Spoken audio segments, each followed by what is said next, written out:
Thank you, Asib. We'll just give me one more moment.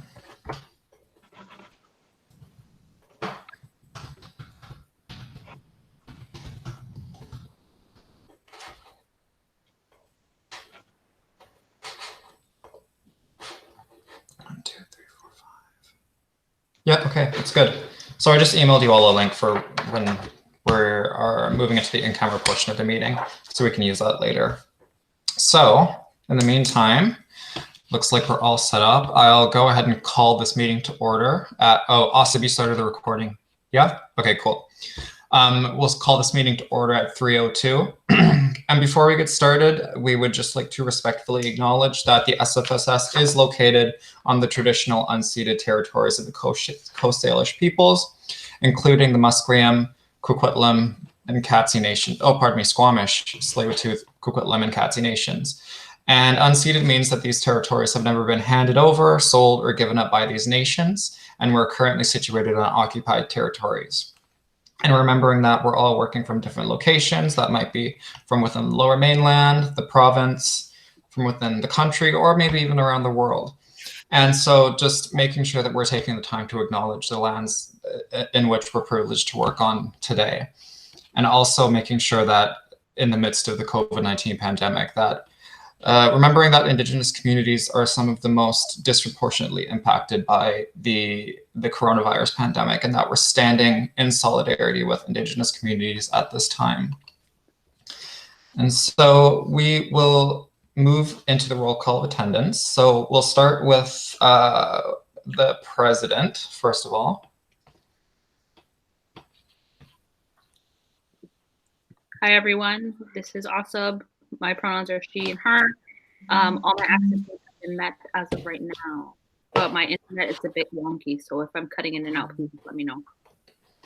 Thanks, Asib. We'll go with VP University Relations. That's me. My name is Gabe. My pronouns are he, him, his. My access needs are met, but I do have a slight headache, so I might just ask for repetition or clarification if I miss something that someone has said, but otherwise my access needs are met. VP Finance. Hi, everyone. It's Corbett. Pronouns are he, him, his, and my access needs are met. Thanks. VP Student Services.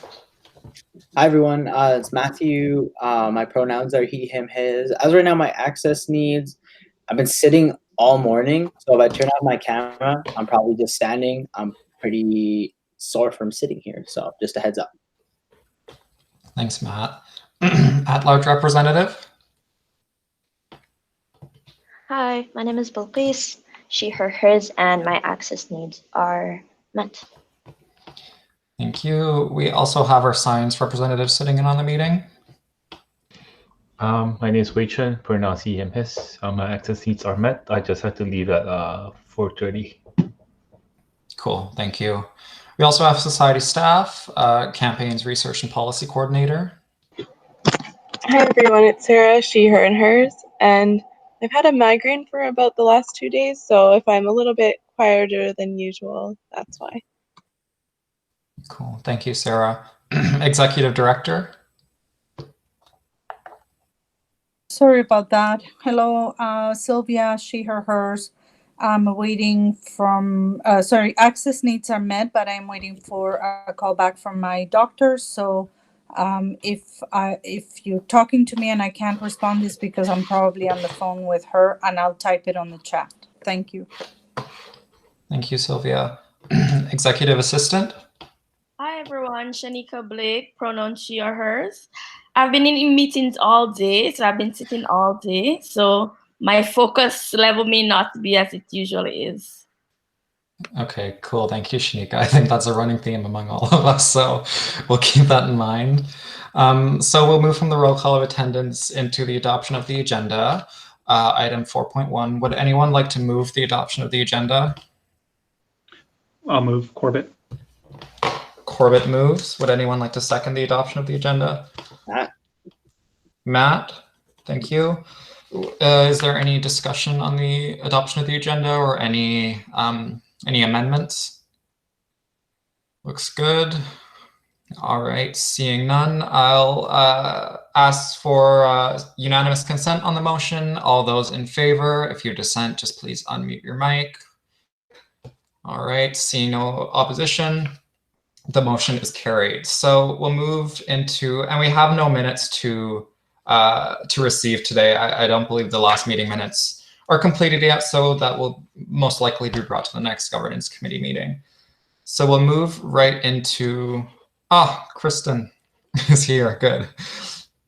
We'll move into the discussion items.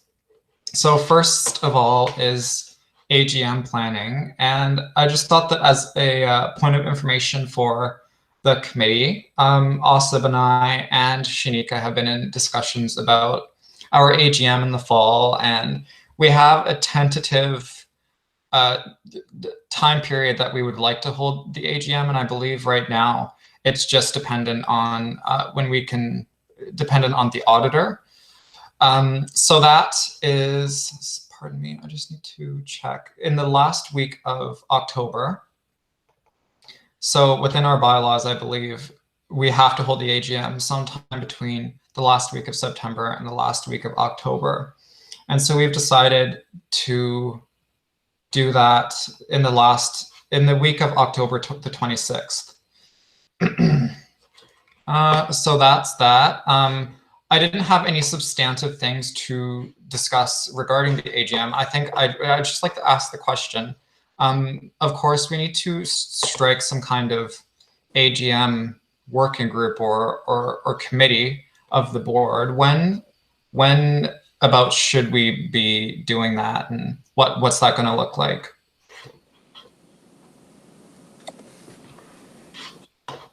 Are you asking me the question?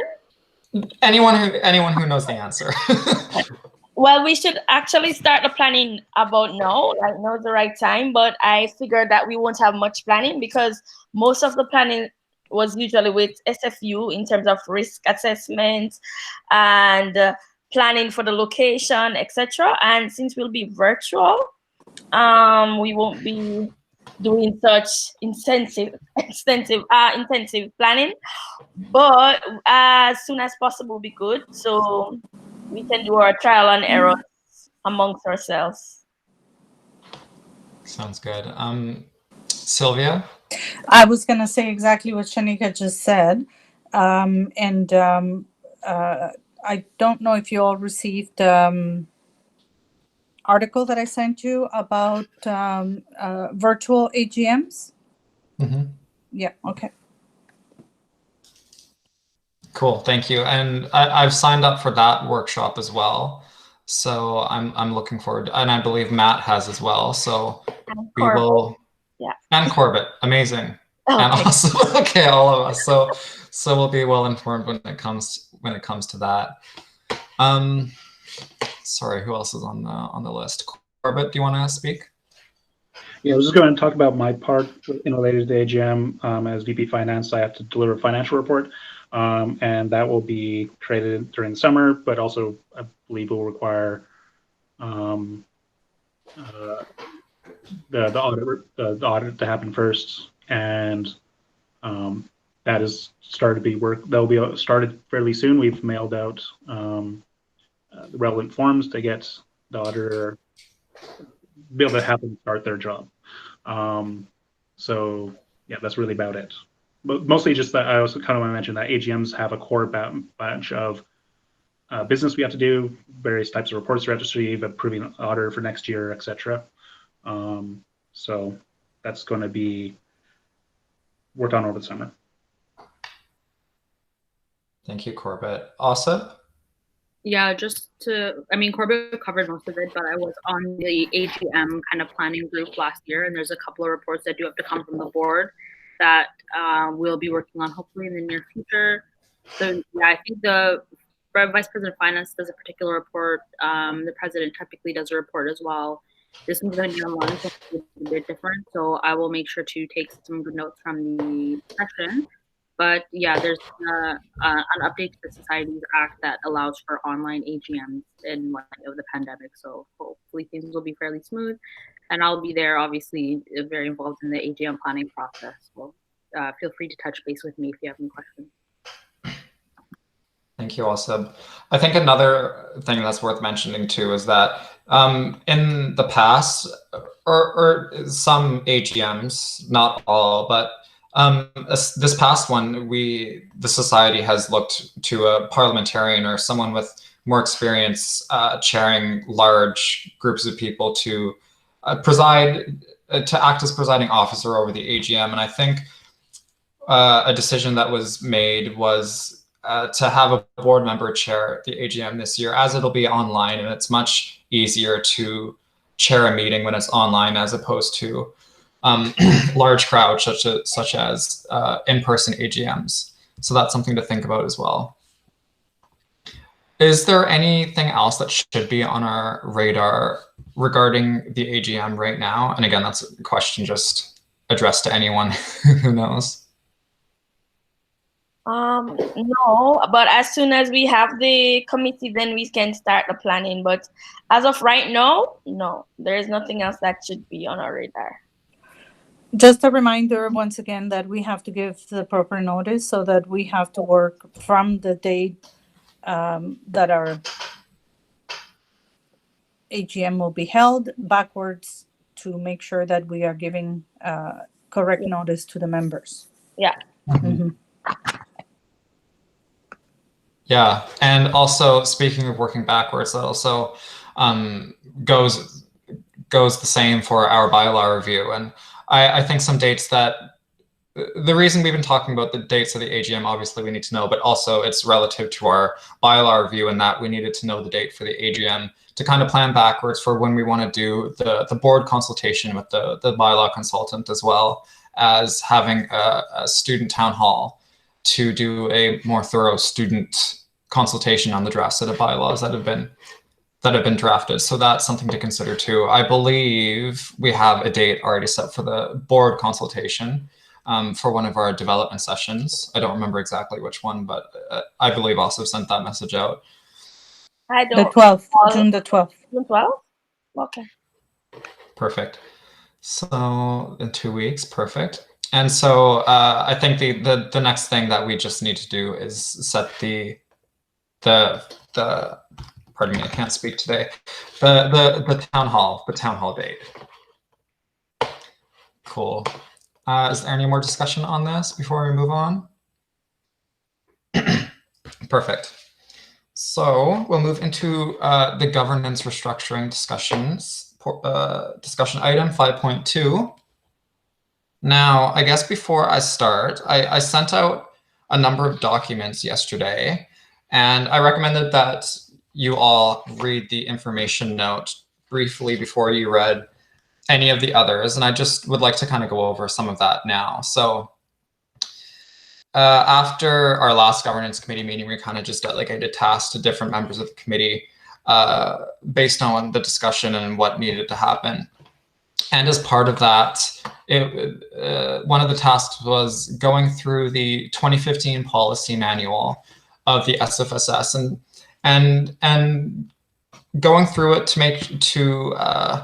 the board expressed that it would like to revert to some of the principles of that 2015 policy manual. But of course, some things are outdated or not relevant anymore, or just simply don't need to be in there. So that's what Corbett and I have been working on alongside other members of the governance committee.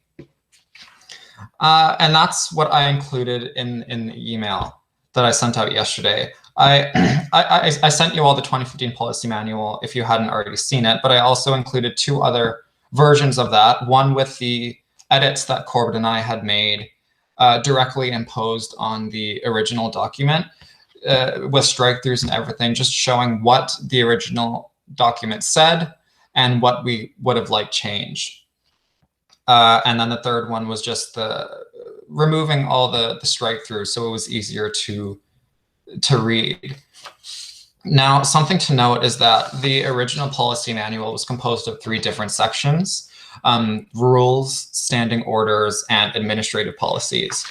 And Corbett and I went through and finished the rules and standing orders, but we aren't quite finished the administrative policies yet, because that still depends on a lot of different factors. And also we just haven't had the time, frankly, to look through that yet. So that is something that will hopefully be coming in future meetings, maybe next week.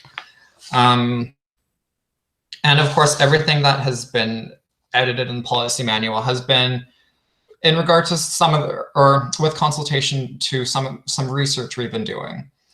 So of course, we all know that we're moving away from the Carver model, and we're trying to see what other student unions are using as well. And the overall research dictates that most other student unions don't follow the Carver model, and instead have a structure where the executives that manage the day-to-day operations alongside oversight structures and staff support in a way that it's kind of delegated to committees, again, with support of supervision and staff.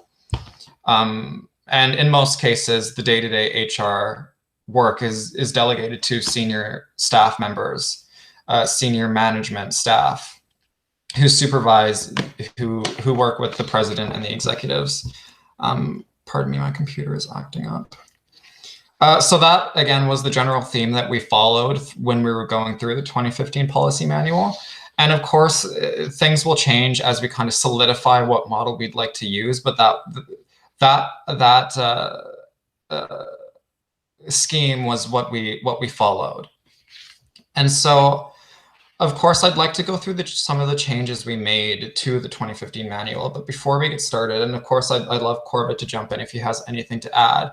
But are there any general high-level questions or statements that any members of the committee would like to make?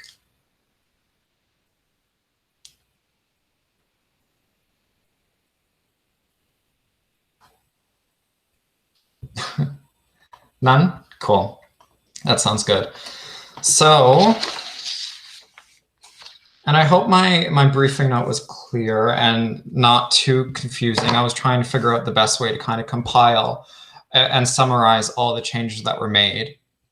So in reality, there wasn't a lot of massive changes that were made.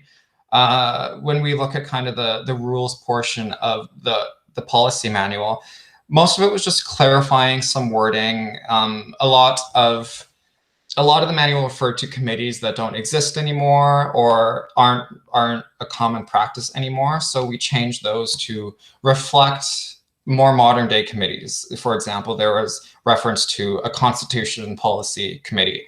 Of course, that doesn't exist anymore. It's morphed into our modern day governance committee.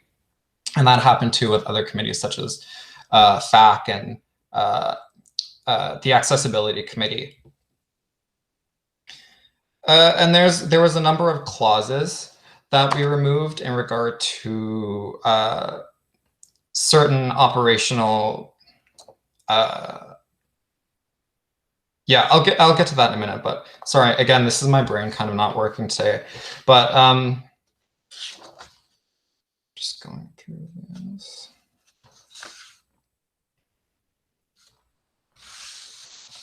Yeah, so that basically summarizes the rules. And then we get into the standing orders, of course, the standing orders were really outdated. There was a ton of committees that weren't in there, or the duties of committees have been delegated to staff over the last 5 years or to the operational side of the organization.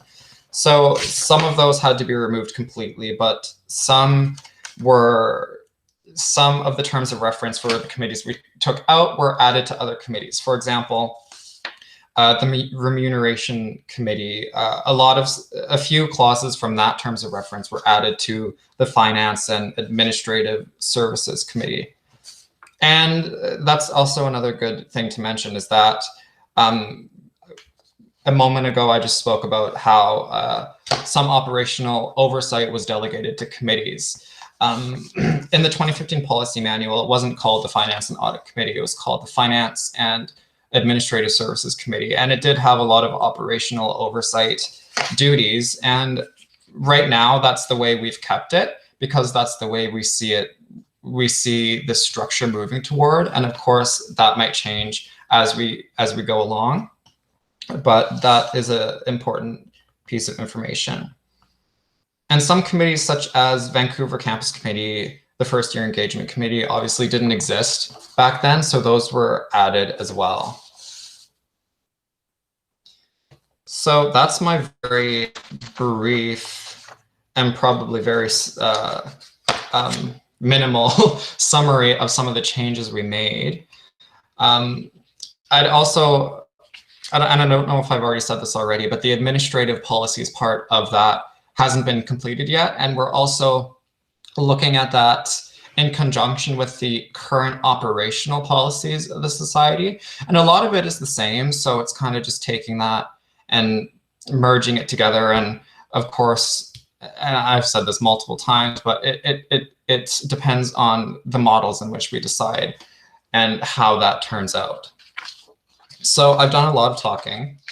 I'd like to open the floor up to questions or comments. Corbett.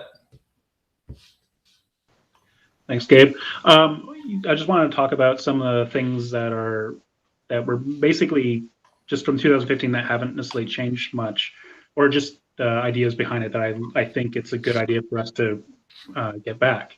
Some examples are more language around the actual stipends that board members get.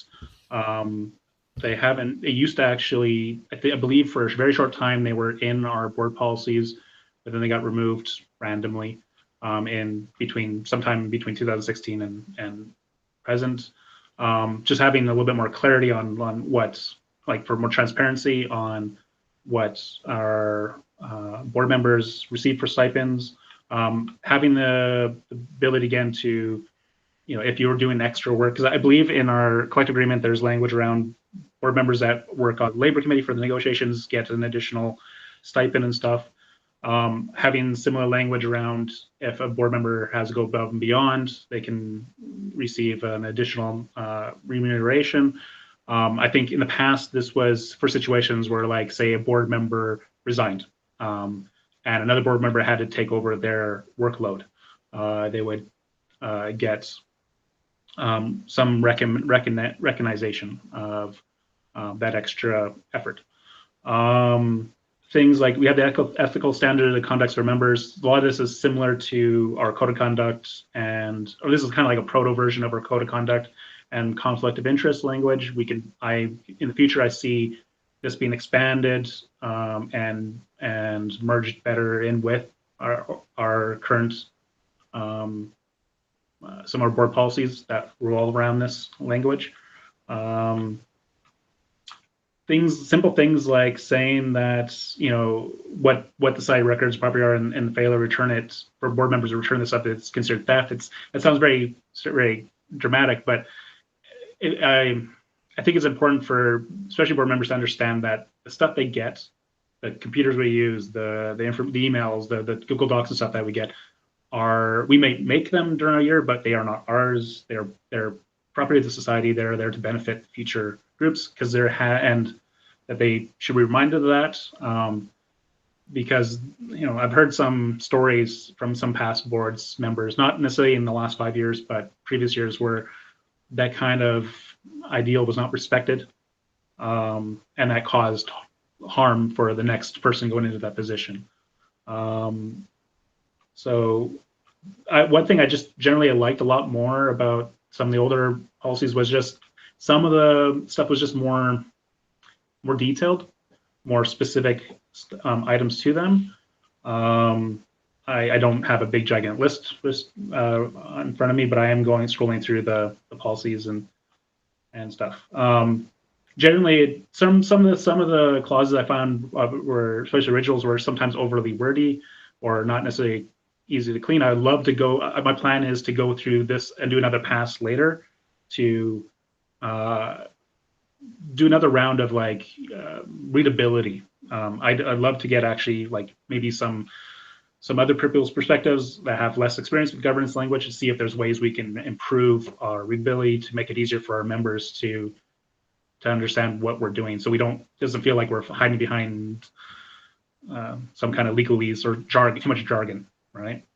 So that's really where I'm coming from, and some of the stuff I'm talking about with these policies, these changes.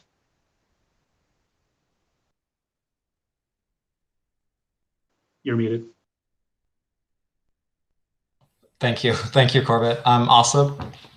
Yeah, I just wanted to give, so I took a little time to read over it. I wasn't so heavily involved in the actual review of this document. So thank you so much, Gabe and Corbett, for taking the time to really sit down, because this is a pretty long document. But upon my first read through, I really do like the idea of having more, I agree with Corbett, and this is a lot more detailed and a lot more thorough than our current policies are. I also like the idea of some of the committees that it proposes, like having a farm committee, so faculty and at-large members. And because I know last year we had kind of like a, not really a farm committee, but I kind of tried to organize time for us to meet and talk and kind of like discuss our roles separate to the actual board role, because of the faculty rep, even though you don't have much of a job description, your job is to also liaise with your faculty. And so we kind of had time to meet every now and then.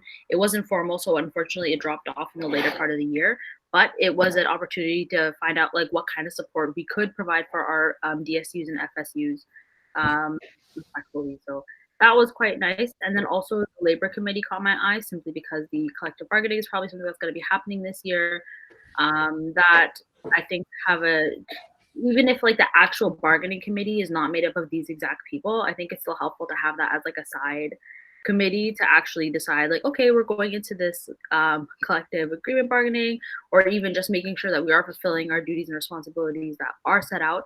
Because I feel like even though that has kind of been delegated to like an operational piece, and it's kind of not being even the board hasn't been very involved in that recently. I think like, you know, as if we are taking this governance restructuring up as a way for the board to become more involved in the not in only the governance piece, but in the operations and HR piece of the society matters, I think this is a good step in the right direction. Other than that, I will be taking the time over the next few days to go through this document as well and to make my own little comments. So thank you for setting this up and starting it off. I really appreciate it. Thanks, Asab. I suppose something else I should mention too, and it's a minor detail, but it's an important one. In the 2015 policy manual, it was very all-encompassing, where board policies, administrative policies, and elections policies were all kind of in one giant long document, and that was still in this one. So we've actually taken out all the elections policies. That will be in a separate document. It might be worth looking at those elections policies from 2015, and when or if we decide to go through the current elections policies, we can use that as reference as well, if we should choose. Additionally, there are issues policies in this manual, so those were taken out, but we can definitely look at those when we look at, and I say when because I know it's going to happen, when we decide to develop further issues policies from what we have currently. So, how are we feeling? Matt or Balkis, if you have anything to say? If not, that's okay. Just checking in. Sure. So I've definitely been looking through the documents and stuff, and I really like language around council and just recognizing council's authority and the fact that they're separate and can make their own policies. I think it's really important for the whole checks and balances. Also, I'm a big fan of the speaking privileges that have been added. As we see, that's really needed for transparency purposes and just participation and engagement in a student union. So I'm really pleased with the progress so far and just looking forward to continuing. Cool, thank you. Matt, did you want to add anything or? No, I was gonna say this looks pretty good. There's so many. This is a big document, so good job on you both for going through this and keeping us updated. I'm gonna go through it more thoroughly because I have been looking through a lot of other documents, so I'll make sure to go over them thoroughly over the weekend, and then if I have anything else, I can just let you know. But from what I'm looking at, it looks pretty good, so good job. Thank you. So with that,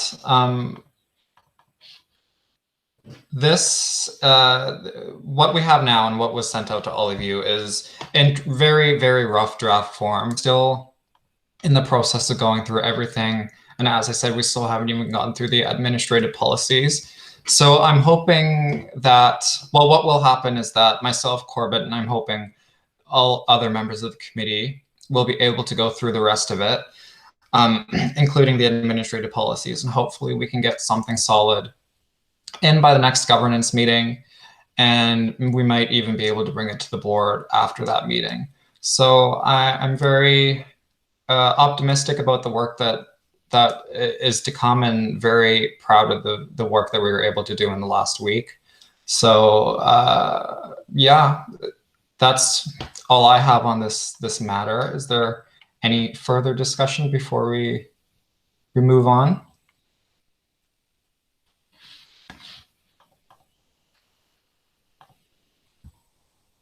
Sounds good. Thank you. So we'll move on from that discussion item then. And we'll actually move into item 6, which is in camera, moving to go in camera. So I can move to go in camera if somebody would like to second that. Matt. Matt seconds. All right, Gabe moves, Matt seconds. And I would ask if we could, if all members of the committee could move over to the link that I emailed out at the start of the meeting. We will have our in-camera session there. In the meantime, Kristen, we do have motions still after the in-camera, such as moving X-camera and adjournment. Do you just need me to email you the movers and seconders and the results of those motions? Okay, perfect. So before, well, okay, all those in favor of moving in camera, seeking unanimous consent? All right, that motion carries. So before we move in, I'd just like to say, yeah, thank you everyone for coming. Sylvia, Shanika, Sarah, Kristen. Wait, this link, or should we use the other one? Sorry, Asad?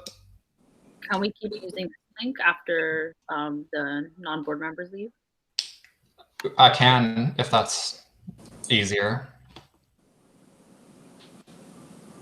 Sure, we can do that. Is the room closable to prevent anyone with the link from joining? I don't know if I can do that. I'm gonna stop the recording. Okay. It looks like everyone left.